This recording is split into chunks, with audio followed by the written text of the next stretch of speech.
everybody. Okay, I got that mic working tonight. Well, thank you for dropping in. I hope you're all well. And I'm just going to play for you a little bit here.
Okay, enough fun.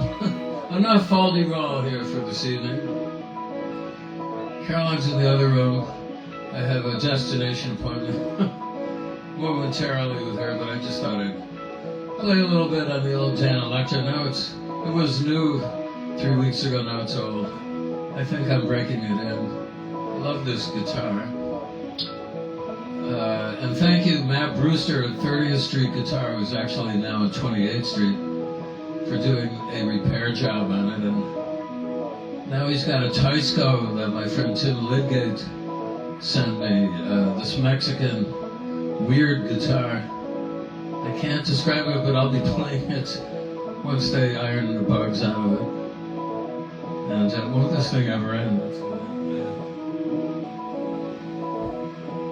I love the sound of church bells here. So there you have it, and yeah, I love playing for you. Thank you, everybody, for tuning in. And it's a noisy little beast, is it not? My God. Okay, my next bit of business is to get a Fender Princeton amp. Let me turn this thing on. Very noisy. Yeah, I've got this Boss Katana. It's not quite cutting it. I had this beautiful GK Galleon Kruger 250 ml.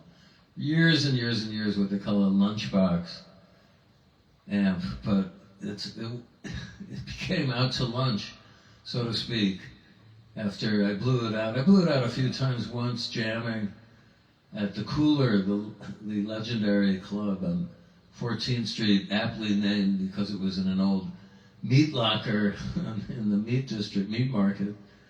I filmed a little bit there for that Vampire Circus video, if anybody was paying attention. But the Cooler was an avant-garde club, kind of, and it was a good gig for a while. But you had to contend with the souls of the dead animals, which they used to hang on meat hooks in there back in the day. But I would say their spirits lingered in there. It was always some dodgy thing or another. But how I blew that amp out was the great Michael Caroli, who was the guitarist for Can, the German progressive group, came to town, and they invited me to do like a battle of the Stratocasters there. I had I think it was my original 64 Strat, which, sorry to say, got lost in a train, but I had insurance money on it and I collected. But boy, that was a sad day, because I'd done Captain Beefheart's music, as well as Jeff Buckley, Grace, and Mojapin on that guitar. So I wonder who's playing it now. I hope it got a good home.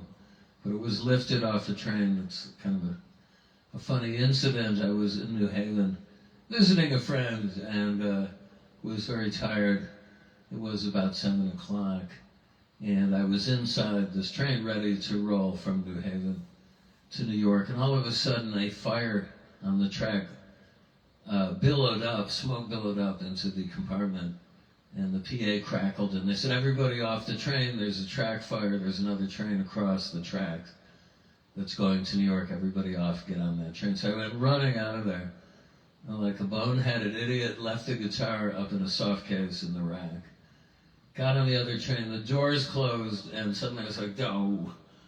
But it was too late, and I had a cell phone, so I called in Lost and Found, and the police department in New Haven, and then when we got to New York, Grand Central, Lost and Found, put notices in guitar magazines, but nobody ever responded. So it was obviously lifted by somebody on that train. I don't know, I'm not pointing a finger at specific people, but it was a sad day. But anyway, like I say, I had it insured for, I think, $10K.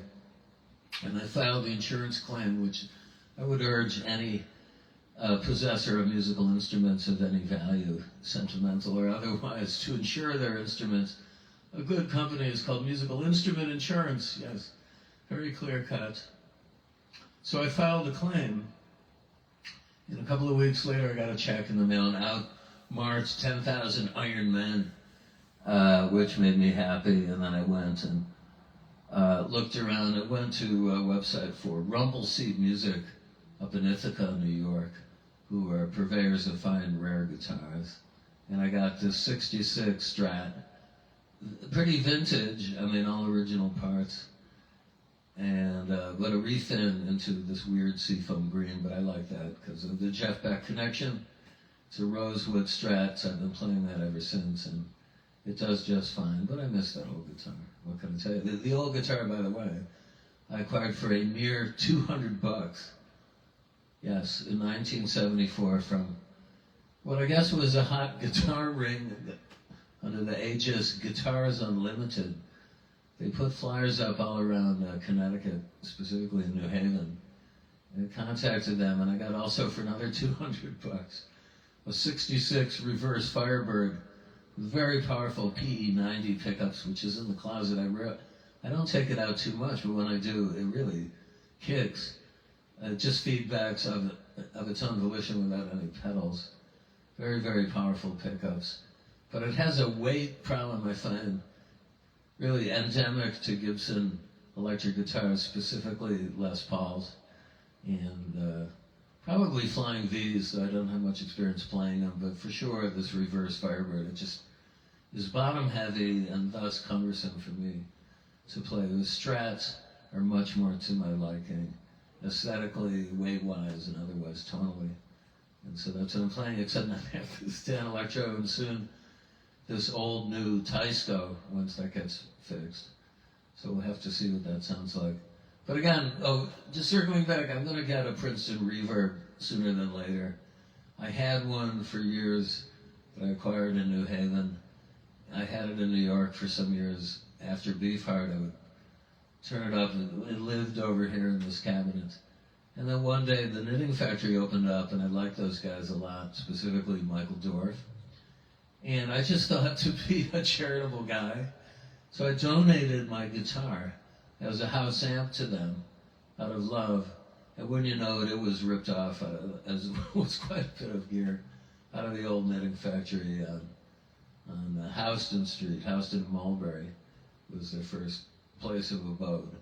So no good deed goes unrewarded, as they say. Okay, without further ado, I'm going to shut things down. Thank you, everybody, for tuning in, and I'll see you real soon, hopefully. Okay, how did that sound? All right, we have to adjust the tripod. Over and out. Peace out. Finish.